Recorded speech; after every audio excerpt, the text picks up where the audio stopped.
लोकेनजी नमस्कार। नमस्ते डाक्टर साहब। हजुरको समस्या के थियो भनिदिनुहोस्। मेरो चाहिँ पाइलोनाइडल साइरस भन्ने चाहिँ एउटा तपाईँको मलद्वारको माथि एउटा घाउ आएको थियो। हजुर हजुर।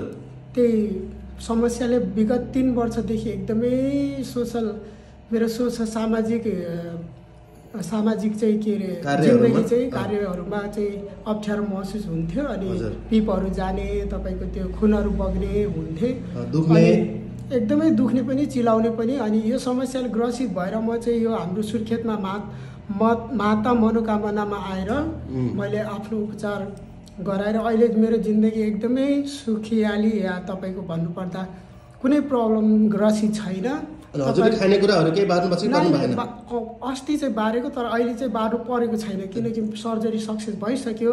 त्यही भएर म चाहिँ अहिले खानपिनमा कुनै पनि आपत्ति छैन मलाई चाहिँ। जे खाँदा पनि हजुरले गाह्रो छैन अहिले? छैन हजुर, छैन। अनि तपाईँ के भन्न चाहनुहुन्छ? हजुर जस्तै समस्या भएको मान्छेहरू लाखौँ हुनुहुन्छ नेपालमा, हजुर होइन?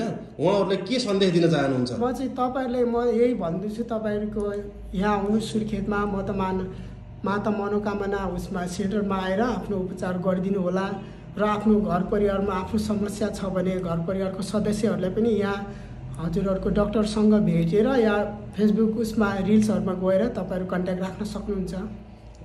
अहिले खुसी हुनुहुन्छ? एकदम खुसी हजुर। हस्, धन्यवाद। थ्याङ्क यू हजुर।